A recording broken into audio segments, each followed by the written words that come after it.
ಕರ್ನಾಟಕ ಸರ್ಕಾರ, ಶಾಲಾ ಶಿಕ್ಷಣ ಇಲಾಖೆ, ರಾಜ್ಯ ಶಿಕ್ಷಣ ಸಂಶೋಧನೆ ಮತ್ತು ತರಬೇತಿ ಇಲಾಖೆ ಹಾಗೂ ಜಿಲ್ಲಾ ಶಿಕ್ಷಣ ಮತ್ತು ತರಬೇತಿ ಸಂಸ್ಥೆ ಚಿಕ್ಕಬಳ್ಳಾಪುರ ಜಿಲ್ಲೆಯವರ ವತಿಯಿಂದ ಸೃಜಿಸಲಾಗುತ್ತಿರುವ ಈ ಸಂಪನ್ಮೂಲಗಳು.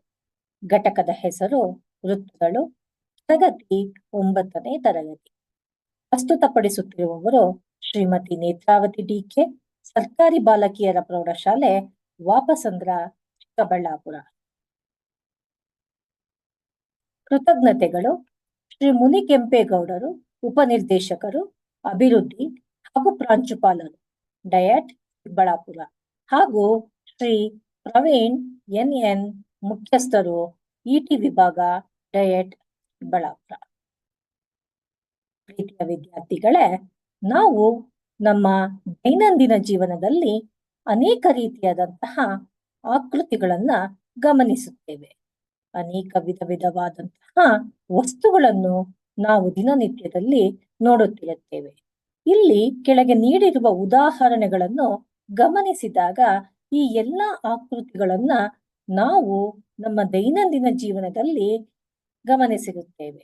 ಉದಾಹರಣೆಗೆ ಭೂಮಿ, ನಾವು ತಿನ್ನುವಂತಹ ಆಹಾರ ಪಿಜ್ಜಾ, ಚಂದ್ರ, ಗಡಿಯಾರ, ಚೆಂಡು, ಕಣ್ಣಿನ ಗುಡ್ಡೆ, ಚಕ್ರ ಮತ್ತು ಟೆನ್ನಿಸ್ ಬಾಲ್. ಈ ಎಲ್ಲ ಆಕೃತಿಗಳನ್ನ ನಾವು ಗಮನಿಸಿದಾಗ ಈ ಎಲ್ಲವೂ ಕೂಡ ಘನಾಕೃತಿಗಳಾಗಿವೆ. ಈ ಎಲ್ಲವೂ ಘನಾಕೃತಿಗಳಾಗಿದ್ದು ಇವುಗಳ ಆಕಾರವು ನಾವು ಗಮನಿಸಿದಾಗ ವೃತ್ತಾಕಾರವಾಗಿದೆ. ಈ ರೀತಿಯಾದಂತಹ ವೃತ್ತಾಕಾರದ ಆಕೃತಿಗಳನ್ನು ನಾವು ನಮ್ಮ ದಿನನಿತ್ಯದ ಜೀವನದಲ್ಲಿ ಗಮನಿಸಿರುತ್ತೇವೆ. ಈ ವೃತ್ತಾಕಾರದ ಆಕೃತಿಗಳ ಬಗ್ಗೆ, ವೃತ್ತದ ಪರಿಕಲ್ಪನೆಯನ್ನ ಈ ತರಗತಿಯಲ್ಲಿ ನಾವು ತಿಳಿದುಕೊಳ್ಳೋಣ. ಹಿಂದಿನ ತರಗತಿಗಳಲ್ಲಿ ಸರಳ ರೇಖೆ, ಸರಳ ರೇಖೆಗಳಿಂದ ಆವೃತಗೊಳಿಸಿದ ಆಕೃತಿಗಳು ಹಾಗೂ ಅವುಗಳ ಗುಣಲಕ್ಷಣಗಳ ಬಗ್ಗೆ ತಿಳಿದಿದ್ದೇವೆ. ನಾವು ನಿತ್ಯ ಜೀವನದಲ್ಲಿ ಕಾಣುವ ನಾಣ್ಯಗಳು, ಚಕ್ರಗಳು, ಉಂಗುರ, ಬಳೆ, ಬಾವಿ ಇತ್ಯಾದಿಗಳ ಆಕಾರ ವೃತ್ತಾಕಾರವಾಗಿದೆ. ನಾವೀಗ ವೃತ್ತಗಳ ಲಕ್ಷಣಗಳನ್ನು ಅಭ್ಯಾಸ ಮಾಡೋಣ. ವೃತ್ತವು ಒಂದು ಸಮತಲದಲ್ಲಿನ ಆವೃತವಾದ ರೇಖೆಯಾಗಿದೆ. ಇದರ ಮೇಲಿನ ಪ್ರತಿಯೊಂದು ಬಿಂದುವು ಒಂದು ದತ್ತ ಬಿಂದುವಿನಿಂದ ಸಮಾನ ದೂರದಲ್ಲಿರುತ್ತದೆ. ಈ ಒಂದು ಸ್ಥಿರ ಬಿಂದುವನ್ನು ನಾವು ವೃತ್ತ ಕೇಂದ್ರ ಎನ್ನುತ್ತೇವೆ. ವೃತ್ತದ ಮೇಲಿನ ಯಾವುದೇ ಒಂದು ಬಿಂದುವನ್ನು ವೃತ್ತ ಕೇಂದ್ರಕ್ಕೆ ಸೇರಿಸುವ ರೇಖೆಯನ್ನು ತ್ರಿಜ್ಯ ಎಂದು ಕರೆಯುತ್ತೇವೆ. ಒಂದು ವೃತ್ತದಲ್ಲಿ ನಾವು ಅನೇಕ ತ್ರಿಜ್ಯಗಳನ್ನು ನೋಡಬಹುದಾಗಿದೆ. ವೃತ್ತದ ಮೇಲೆ 2 ಅಂತ್ಯ ಬಿಂದುಗಳನ್ನು ಹೊಂದಿದ್ದು ವೃತ್ತ ಕೇಂದ್ರದ ಮೂಲಕ ಹಾದು ಹೋಗುವ ರೇಖಾಖಂಡವೇ ವ್ಯಾಸ. ಒಂದು ವೃತ್ತದಲ್ಲಿ ಅನೇಕ ವ್ಯಾಸಗಳಿವೆ. ವೃತ್ತದ ಮೇಲೆ ಯಾವುದೇ 2 ಬಿಂದುಗಳನ್ನು ಸೇರಿಸುವ ರೇಖಾಖಂಡವನ್ನು ಜ್ಯಾ ಎಂದು ಕರೆಯುತ್ತೇವೆ. ಒಂದು ವೃತ್ತದಲ್ಲಿ ಅನೇಕ ಜ್ಯಾಗಳಿರುತ್ತವೆ. ವೃತ್ತದ ಪರಿಧಿಯ ಒಂದು ಭಾಗವನ್ನು ಕಂಸ ಎನ್ನುತ್ತೇವೆ. ವೃತ್ತ ಪರಿಧಿಯನ್ನು ಗಮನಿಸಿದಾಗ ಇಲ್ಲಿ ನಾವು 2 ರೀತಿಯಾದಂತಹ ಬಣ್ಣಗಳನ್ನು ನೋಡುತ್ತಾ ಇದ್ದೇವೆ. ಇಲ್ಲಿ ಒಂದು ಕಪ್ಪು ಬಣ್ಣದಿಂದ ಆವೃತವಾಗಿದೆ, ಮತ್ತೊಂದು ಕೆಂಪು ಬಣ್ಣದಿಂದ ಆವೃತವಾಗಿದೆ. ಈ ಕಪ್ಪು ಬಣ್ಣದಲ್ಲಿ ಆವೃತವಾಗಿರುವಂತಹ ಭಾಗವು ವೃತ್ತದ ಚಿಕ್ಕ ಭಾಗವಾಗಿದೆ. ಇದನ್ನು ನಾವು ಲಘು ವೃತ್ತ ಕಂಸ ಎಂದು ಕರೆಯುತ್ತೇವೆ. ವೃತ್ತ ಪರಿಧಿಯ ದೊಡ್ಡ ಭಾಗವನ್ನು ನಾವು ಅಧಿಕ ವೃತ್ತ ಕಂಸ ಎಂದು ಕರೆಯುತ್ತೇವೆ.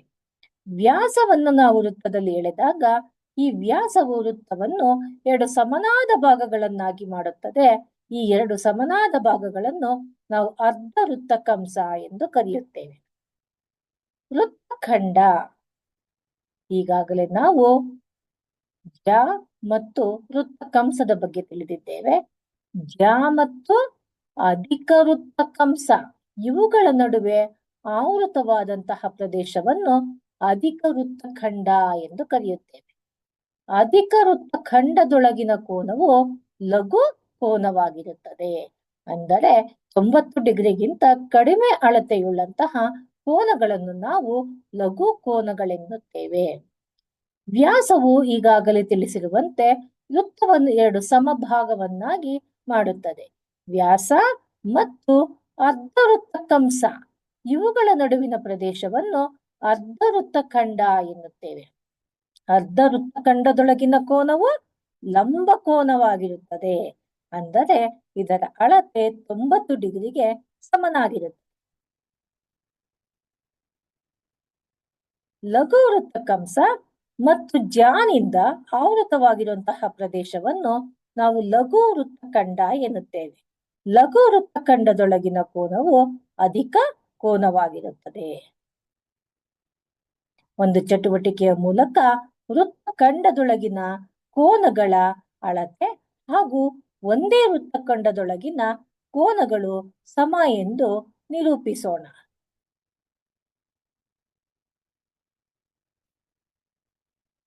ಚಟುವಟಿಕೆಯ ಮೂಲಕ ವೃತ್ತಖಂಡದೊಳಗಿನ ಕೋನಗಳ ಬಗ್ಗೆ ತಿಳಿಯೋಣ.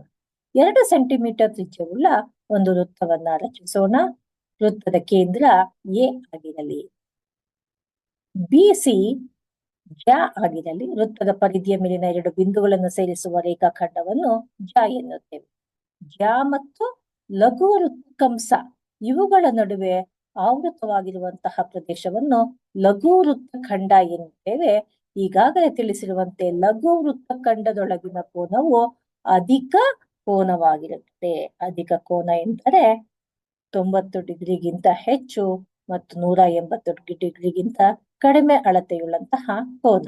ಲಘು ವೃತ್ತಖಂಡದಲ್ಲಿ ಅಧಿಕ ಕೋನ ಕಂಡುಹಿಡಿಯೋಣ. ಅಂದರೆ ಲಂಬವನ್ನು ನಾವು ಎಳೆಯಲು ಬಿಸಿಯ ಮಧ್ಯ ಬಿಂದುವನ್ನು ನಾವು ಗುರುತಿಸುತ್ತಿದ್ದೇವೆ. ಡಿಯು ಬಿಸಿಯ ಮಧ್ಯ ಬಿಂದು ಆಗಿರಲಿ.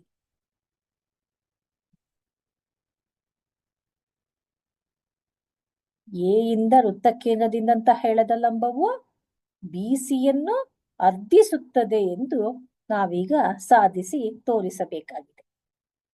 ಡಿಯು ಮಧ್ಯ ಬಿಂದು ಆಗಿರುವುದರಿಂದ ಬಿಡಿಯ ಅಳತೆಯನ್ನು ನಾವೀಗ ಎಳೆಯೋಣ. ಅದೇ ರೀತಿಯಲ್ಲಿ ಡಿಸಿಯ ಅಳತೆಯನ್ನು ಕೂಡ ನಾವೀಗ ಗಮನಿಸೋಣ. ಬಿಡಿ ಮತ್ತು ಡಿಸಿಗಳು ಎರಡೂ ಸಮನಾಗಿರುತ್ತವೆ. ಸೊ ನಾವಿಲ್ಲಿ ಗಮನಿಸಬಹುದಾಗಿದೆ ವಿದ್ಯಾರ್ಥಿಗಳೇ, ವೃತ್ತ ಕೇಂದ್ರದಿಂದ ಜ್ಯಾಗೆ ಎಳೆದ ಲಂಬವು ಜ್ಯಾವನ್ನು ಪರಸ್ಪರ ಅರ್ಧಿಸುತ್ತದೆ ಎಂದರೆ 2 ಜಾಗಳ ಅಳತೆ ಕೂಡ ಸಮ ಎಂದು ತಿಳಿದಂತಾಯಿತು. ಕೇಂದ್ರದಲ್ಲಿ ಸಮನಾದ ಕೋನಗಳು ಉಂಟು ಮಾಡುತ್ತವೆ ಎಂದು ಈಗ ತಿಳಿಯೋಣ. ಈಗಾಗಲೇ ಒಂದು ಪ್ರಮೇಯವನ್ನು ಸಾಧಿಸಿದ್ದೇವೆ. ಈಗ ಮತ್ತೊಂದು ಪ್ರಮೇಯ. ಇಲ್ಲಿ ವೃತ್ತದಲ್ಲಿ ಸಮನಾದ ಜ್ಯಾಗಳೆಂದು ನೀಡಿದ್ದಾರೆ. ಸೊ ಹಾಗಾಗಿ ಎ ಬಿ ಮತ್ತು ಸಿಡಿಗಳು ಸಮನಾದ ಜ್ಯಾಗಳು ಆಗಿರಲಿ. ಸಾಧನೀಯ ಸಮನಾದ ಜ್ಯಾಗಳು ಕೇಂದ್ರದಲ್ಲಿ ಸಮನಾದ ಕೋನಗಳನ್ನು ಉಂಟು ಮಾಡುತ್ತವೆ ಎಂದು ನಿರೂಪಿಸಬೇಕಾಗಿದೆ. ಹಾಗಾಗಿ ಕೋನ ಎಒಬಿ ಎನ್ನುವುದು ಕೋನ ಡಿಒಸಿಗೆ ಸಮ ಎಂದು ತೋರಿಸಬೇಕಾಗಿದೆ. ಇಲ್ಲಿ ನಾವು ಗಮನಿಸಿದಾಗ 2 ತ್ರಿಭುಜಾಕಾರದ ಆಕೃತಿಗಳನ್ನು ನೋಡುತ್ತಿದ್ದೇವೆ. ತ್ರಿಭುಜ ಎಒಬಿ ಮತ್ತು ತ್ರಿಭುಜ ಸಿಒಡಿಗಳಲ್ಲಿ. ಈಗ ನೀವಿಲ್ಲಿ ಗಮನಿಸಬಹುದಾಗಿದೆ, OA ಎನ್ನುವುದು ODಗೆ ಸಮನಾಗಿದೆ. ಯಾಕೆಂದರೆ ಒಂದೇ ವೃತ್ತದ ತ್ರಿಜ್ಯಗಳಾಗಿವೆ. ಒಂದೇ ವೃತ್ತದ ತ್ರಿಜ್ಯಗಳು ಪರಸ್ಪರ ಸಮ. ಅದೇ ರೀತಿಯಲ್ಲಿ OB = OC. OB OCಗೆ ಸಮನಾಗಿದೆ. ಏಕೆಂದರೆ ಮತ್ತೆ ಅದೇ ಕಾರಣ, ಒಂದೇ ವೃತ್ತದ ತ್ರಿಜ್ಯಗಳು ಪರಸ್ಪರ ಸಮ. ಈಗಾಗಲೇ ದತ್ತದಲ್ಲೇ ನೀಡಿದ್ದಾರೆ AB ಎನ್ನುವುದು ಸಿಡಿಗೆ ಸಮನಾದ ಜ್ಯಾಗಳು ದತ್ತದಲ್ಲೇ ನೀಡಿರೋದ್ರಿಂದ AB ಎನ್ನುವುದು ಸಿಡಿಗೆ ಸಮ. ಹಾಗಾದ್ರೆ ತ್ರಿಭುಜ ಎಒಬಿ ಮತ್ತು ತ್ರಿಭುಜ ಡಿಒಸಿಗಳಲ್ಲಿ ಬಾಹು ಅನುರೂಪವಾದಂತ ಮತ್ತೊಂದು ಬಾಹು ಅನುರೂಪವಾದಂತ ಮತ್ತೊಂದು ಬಾಹುವಿಗೆ, ಅಂದರೆ ಬಾಹು ಬಾಹು ಬಾಹು ಬಾಹು ಬಾಹು ಬಾಹು ಸರ್ವಸಮತೆಯ ನಿಯಮದ ಪ್ರಕಾರ ಈ ಎರಡೂ ತ್ರಿಭುಜಗಳು ಸರ್ವಸಮನಾಗಿರುತ್ತವೆ. ಎರಡೂ ತ್ರಿಭುಜಗಳು ಸಮನಾದಲ್ಲಿ ಅವುಗಳ ಕೋನಗಳು ಕೂಡ ಸಮನಾಗಿರುತ್ತವೆ. ಹಾಗಾಗಿ ಕೋನ AOB ಎನ್ನುವುದು ಕೋನ DOC ಗೆ ಸಮ ಎಂದು ನಾವಿಲ್ಲಿ ಅರ್ಥೈಸಿಕೊಂಡಂತಾಯಿತು. ಈ ಒಂದು ಚಟುವಟಿಕೆಯನ್ನು, ಈ ಒಂದು ಪ್ರಮೇಯವನ್ನು ನಾವೀಗ ಚಟುವಟಿಕೆಯ ಮೂಲಕ ನಿರ್ವಹಿಸೋಣ. ಪ್ರೀತಿಯ ವಿದ್ಯಾರ್ಥಿಗಳೇ, ಈ ಪ್ರಮೇಯವನ್ನು ಒಂದು ಚಟುವಟಿಕೆಯ ಮೂಲಕ ನಿರ್ವಹಿಸೋಣ. 3 ಸೆಂಟಿಮೀಟರ್ ತ್ರಿಜ್ಯವುಳ್ಳ ಒಂದು ವೃತ್ತವನ್ನು ರಚಿಸೋಣ. 2 ಸಮನಾದ ಜ್ಯಾಗಳನ್ನು ಈ ಚಿತ್ರದಲ್ಲಿ ನಾವೀಗ ರಚಿಸಬೇಕಾಗಿದೆ. 5 ಸೆಂಟಿಮೀಟರ್ ಅಳತೆಯುಳ್ಳಂತಹ ಒಂದು ಜ್ಯಾವನ್ನು ವೃತ್ತದ ಪರಿಧಿಯ ಮೇಲೆ 2 ಬಿಂದುಗಳನ್ನು ಸೇರಿಸುವುದರ ಮೂಲಕ ಎಳೆಯೋಣ. ಅದೇ ರೀತಿಯಲ್ಲಿ ಮತ್ತೊಂದು ಜ್ಯಾ, ಎರಡೂ ಸಮನಾದ ಜ್ಯಾಗಳಾಗಿರುವುದರಿಂದ BC ಅಳತೆಯು DE ಅಳತೆಗೆ ಸಮನಾಗಿರುತ್ತೆ. ಎರಡೂ ಸಹ 5 ಸೆಂಟಿಮೀಟರ್ ಅಳತೆಯುಳ್ಳಂತಹ ಜ್ಯಾಗಳನ್ನು ನಾವಿಲ್ಲಿ ವೃತ್ತದ ಮೇಲೆ ಎಳೆಯುತ್ತಿದ್ದೇವೆ. ಸಮನಾದ ಜ್ಯಾಗಳು ಕೇಂದ್ರದಲ್ಲಿ ಸಮನಾದ ಕೋನಗಳನ್ನು ಉಂಟು ಮಾಡುತ್ತವೆ ಎಂದು ನಾವೀಗ ನಿರೂಪಿಸಬೇಕಾಗಿದೆ. BCಯ ಅಳತೆ ಮತ್ತು DEಯ ಅಳತೆ ಎರಡೂ ಸಹ ಒಂದೇ ಆಗಿರಬೇಕು, ಸಮನಾದ ಜ್ಯಾಗಳು. ಈಗ ಒಂದು ಪುಟ್ಟದಾದಂತಹ ಒಂದು ರಚನೆಯನ್ನ ಮಾಡಿಕೊಳ್ಳೋಣ. ಕೇಂದ್ರದಿಂದ B ಮತ್ತು Cಗೆ ಸೇರಿಸೋಣ.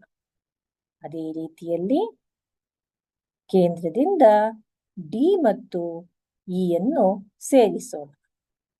ಇಲ್ಲಿ ನಾವು 2 ತ್ರಿಭುಜಗಳನ್ನು ಗಮನಿಸಬಹುದಾಗಿದೆ. ಈಗ ಸಮನಾದ ಜ್ಯಾಗಳು ಕೇಂದ್ರದಲ್ಲಿ ಸಮನಾದ ಅಳತೆಯನ್ನು ಉಂಟು ಮಾಡಿವೆಯೇ ಎಂದು ಪರೀಕ್ಷಿಸೋಣ. ಕೋನ BOC ಎನ್ನುವುದು ಕೋನ DOEಗೆ ಸಮವೇ ಎಂದು ನಾವೀಗ ನೋಡೋಣ. ಸಮನಾದ ಜ್ಯಾಗಳು ಕೇಂದ್ರದಲ್ಲಿ ಸಮನಾದ ಕೋನಗಳನ್ನು ಉಂಟು ಮಾಡಿವೆ ಎಂದು ಗಮನಿಸೋಣ. ಇಲ್ಲಿ ನಾವು ನೋಡೋಣ. ನಾವೊಂದು ಚಟುವಟಿಕೆಯ ಮೂಲಕ ಈ ಒಂದು ಸಮನಾದ ಜ್ಯಾಗಳು ಸಮನಾದ ಕೋನಗಳನ್ನು ಉಂಟು ಮಾಡಿವೆಯೇ ಎಂದು ಗಮನಿಸುತ್ತಿದ್ದೇವೆ. ಸೊ ಇಲ್ಲಿ ನಾವು ಜ್ಯಾದ ಅಳತೆಯನ್ನ ನಾವು ಗಮನಿಸಬಹುದಾಗಿದೆ. ಜ್ಯಾವು ಸಮನಾಗಿವೆ BC ಮತ್ತು DEಗಳು. ಇಲ್ಲಿ ನಾವು ಗಮನಿಸಬಹುದಾಗಿದೆ ಕೇಂದ್ರದಲ್ಲಿ ಸಮನಾದ ಕೋನಗಳನ್ನ ಉಂಟು ಮಾಡಿರುವುದನ್ನು ನಾವಿಲ್ಲಿ ಗಮನಿಸಬಹುದಾಗಿದೆ. ಕೋನ BOCಯು ಕೋನ DOEಗೆ ಇಲ್ಲಿ ಸಮನಾಗಿರುವುದನ್ನು ನಾವಿಲ್ಲಿ ಗಮನಿಸಬಹುದು.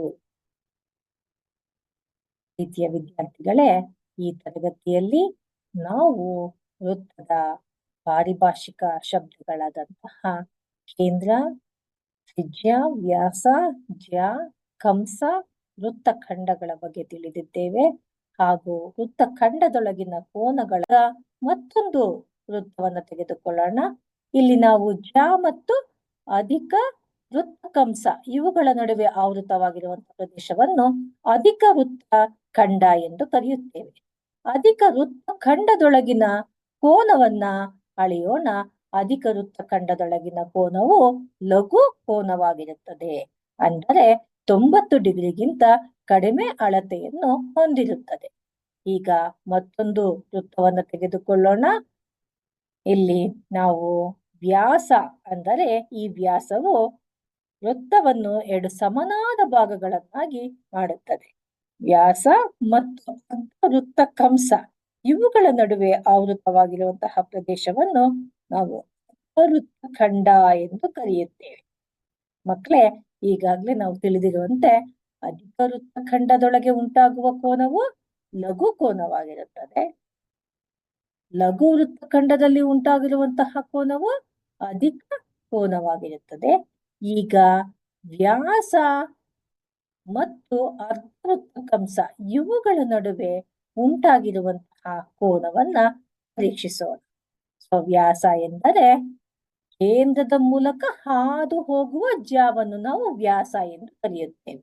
ವೃತ್ತದ ಪರಿಧಿಯ 2 ಬಿಂದುಗಳು ಕೇಂದ್ರದ ಮೂಲಕ ಹಾದು ಹೋದರೆ ಅದನ್ನು ನಾವು ವ್ಯಾಸ ಎಂದು ಕರೆಯುತ್ತೇವೆ. ಈ ವ್ಯಾಸವು ವೃತ್ತವನ್ನು 2 ಸಮಭಾಗಗಳನ್ನಾಗಿ ಮಾಡುತ್ತದೆ. ನೋಡಿ, ಇಲ್ಲಿ ಗಮನಿಸಿ, ವ್ಯಾಸವು 2 ಸಮನಾದ ವೃತ್ತಖಂಡಗಳನ್ನಾಗಿ ಮಾಡಿದೆ. ಇಲ್ಲಿ ಅರ್ಧ ವೃತ್ತಖಂಡದಲ್ಲಿ ಉಂಟಾಗಿರುವ ಕೋನವು 90 ಡಿಗ್ರಿ ಆಗಿದೆ. ಈಗ ಮತ್ತೊಂದು ಚಟುವಟಿಕೆಯನ್ನ ಗಮನಿಸೋಣ. ಇಲ್ಲಿ ನಾವು 2 ಸೆಂಟಿಮೀಟರ್ ತ್ರಿಜ್ಯವುಳ್ಳ ಒಂದು ವೃತ್ತವನ್ನು ತೆಗೆದುಕೊಂಡಿದ್ದೇವೆ.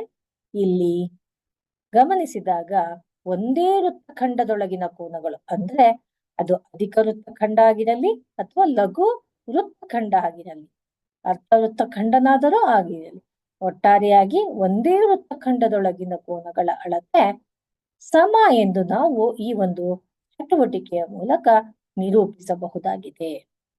ಸೊ ಇಲ್ಲಿ ನಾವು ಕೋನ NPON ಮತ್ತು ಕೋನ NQO ವನ್ನು ಅಳೆದಾಗ ನಾವಿಲ್ಲಿ ಸಮನಾದ ಕೋನಗಳನ್ನ ನಾವಿಲ್ಲಿ ಕಾಣಬಹುದಾಗಿದೆ. ಸೊ ಹಾಗಾಗಿ ಲಘು ವೃತ್ತಖಂಡದಲ್ಲಿ ಅಧಿಕ ಕೋನ, ಅಧಿಕ ವೃತ್ತಖಂಡದಲ್ಲಿ ಲಘು ಕೋನ ಮತ್ತು ಅರ್ಧ ವೃತ್ತಖಂಡದಲ್ಲಿ ಲಂಬ ಕೋನ ಹಾಗೂ ಒಂದೇ ವೃತ್ತಖಂಡದೊಳಗಿನ ಕೋನಗಳು ಸಮ ಎಂದು ಈ ಚಟುವಟಿಕೆಯ ಮೂಲಕ ನಾವು ತಿಳಿದಂತಾಯಿತು. ವಿದ್ಯಾರ್ಥಿಗಳೇ, ಒಂದು ವೃತ್ತದಲ್ಲಿ ವೃತ್ತ ಕೇಂದ್ರದಿಂದ ಜ್ಯಾಕ್ಕೆ ಎಳೆದ ಲಂಬವು ಜ್ಯಾವನ್ನು ಅರ್ಧಿಸುತ್ತದೆ ಎಂದು ಈಗ ಸಾಧಿಸುವುದನ್ನು ಗಮನಿಸೋಣ. ಇಲ್ಲಿ ನಾವು ಒಂದು ಸಾಧನೆಯನ್ನ ಮಾಡಬೇಕಾದರೆ ಮೊದಲನೇದಾಗಿ ನಮಗೆ ಚಿತ್ರದ ಅವಶ್ಯಕತೆ ಇರುತ್ತದೆ. ಈ ಚಿತ್ರದ ಮುಖೇನ ನಾವು ಹಂತ ಹಂತವಾಗಿ ನಾವು ಸಾಧಿಸಬೇಕಾಗಿರುತ್ತದೆ. ಮೊದಲನೇದಾಗಿ ಈ ಹೇಳಿಕೆಯನ್ನ ಇನ್ನೊಮ್ಮೆ ಅರ್ಥೈಸಿಕೊಳ್ಳೋಣ. ಒಂದು ವೃತ್ತದಲ್ಲಿ ವೃತ್ತ ಕೇಂದ್ರದಿಂದ ಜ್ಯಾಕ್ಕೆ ಎಳೆದ ಲಂಬವು ಜ್ಯಾವನ್ನು ಅರ್ಧಿಸುತ್ತದೆ. ಸೊ ಈಗ ದತ್ತ ನೀಡಿರುವಂಥದ್ದು ಓ ಕೇಂದ್ರವಿರುವ ವೃತ್ತದಲ್ಲಿ AB ಎನ್ನುವುದು ಒಂದು ಜ್ಯಾ ಆಗಿದೆ. OQ ABಗೆ ಎಳೆದಂತಹ ಲಂಬ ಆಗಿದೆ. ಈಗ ಸಾಧನೀಯ ಏನನ್ನ ನಾವು ಸಾಧಿಸಿ ತೋರಿಸಬೇಕಾಗಿದೆ? ಜ್ಯಾವನ್ನು ಅರ್ಧಿಸುತ್ತದೆ, ಲಂಬವು ಜ್ಯಾವನ್ನು ಅರ್ಧಿಸುತ್ತದೆ. ಅಂದರೆ OQ ಲಂಬ AB ಜ್ಯಾವನ್ನ 2 ಸಮಭಾಗವನ್ನಾಗಿ ಮಾಡುತ್ತದೆ. ಅಂದರೆ AQ is equal to BQ ಎಂದು ನಾವಿಲ್ಲಿ ಸಾಧಿಸಿ ತೋರಿಸಬೇಕಾಗಿದೆ. ಹಾಗಾದರೆ ಸಾಧನೆ, ಇಲ್ಲಿ ನಾವು ಲಂಬವು ಜ್ಯಾವನ್ನ ಅರ್ಧಿಸುವುದರಿಂದ ಇಲ್ಲಿ ನಮಗೆ 2 ತ್ರಿಭುಜಗಳನ್ನು ನಾವಿಲ್ಲಿ ಗಮನಿಸಬಹುದಾಗಿದೆ. ಮೊದಲನೆಯ ತ್ರಿಭುಜ OAQ, ಮತ್ತೊಂದು ತ್ರಿಭುಜ OBQ. ಹಾಗಾಗಿ OAQ ಮತ್ತು OBQಗಳಲ್ಲಿ OA ಮತ್ತು OBಗಳು ಒಂದೇ ವೃತ್ತದ ತ್ರಿಜ್ಯಗಳು. ಸೊ ಹಾಗಾಗಿ ವೃತ್ತದಲ್ಲಿನ ಎಲ್ಲಾ ತ್ರಿಜ್ಯಗಳು ಸಮನಾಗಿರುತ್ತೆ. ಈಗ OQA OQBಗೆ ಸಮ, ಏಕೆಂದರೆ ನಾವಿಲ್ಲಿ ದತ್ತದಲ್ಲೇ ಹೇಳಿದ್ದೇವೆ ಲಂಬವನ್ನ ಜ್ಯಾಗೆ ನಾವು ಎಳೆಯುತ್ತಿದ್ದೇವೆ ಎಂದು. ಹಾಗಾದರೆ OQA ಮತ್ತು OQB ಇವೆರಡು ಕೂಡ ಲಂಬ ಕೋನಗಳಾಗಿರುತ್ತವೆ. ಸೊ ಹಾಗಾಗಿ ದತ್ತದ ಪ್ರಕಾರ ಈ 2 ಕೋನಗಳು ಸಮ. ನಂತರ ಈ 2 ತ್ರಿಭುಜಗಳಲ್ಲಿ ಸಾಮಾನ್ಯ ಬಾಹು ಯಾವುದಾಗಿದೆ? OQ. ಈ ತ್ರಿಭುಜದಲ್ಲಿಯೂ OQ ಬಾಹು ಇದೆ. ಅದೇ ರೀತಿಯಲ್ಲಿ OBQ ತ್ರಿಭುಜದಲ್ಲೂ ಕೂಡ OQ ಸಾಮಾನ್ಯ ಬಾಹು ಆಗಿದೆ.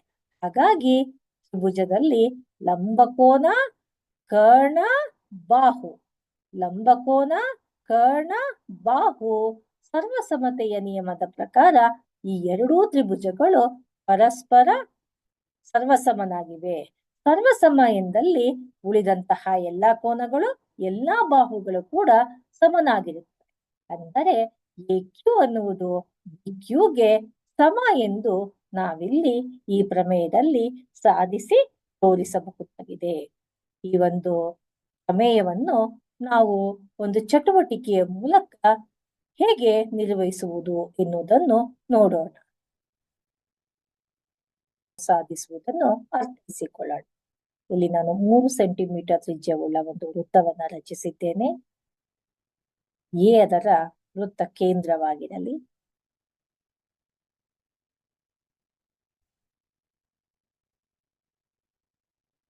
BC ವೃತ್ತದ ಮೇಲಿನ ಜ್ಯಾ ಆಗಿದೆ. ವೃತ್ತದ ಪರಿಧಿಯ ಮೇಲಿನ ಯಾವುದೇ 2 ಬಿಂದುಗಳನ್ನು ಸೇರಿಸುವ ರೇಖಾಖಂಡವನ್ನು ಜ್ಯಾ ಎಂದು ಕರೆಯುತ್ತೇವೆ. BC ಜ್ಯಾ ಆಗಿದೆ. BCಯ ಮಧ್ಯ ಬಿಂದುವನ್ನು ಈಗ ನಾವು ತ್ರಿಜ್ಯಗಳು ಕೇಂದ್ರದಲ್ಲಿ ಸಮನಾದ ಕೋನಗಳನ್ನು ಉಂಟು ಮಾಡುತ್ತೇವೆ ಎಂದು ಸಾಧಿಸುವುದನ್ನು ಚಟುವಟಿಕೆಯ ಮೂಲಕ ಅರಿತಿದ್ದೇವೆ. ಧನ್ಯವಾದಗಳು.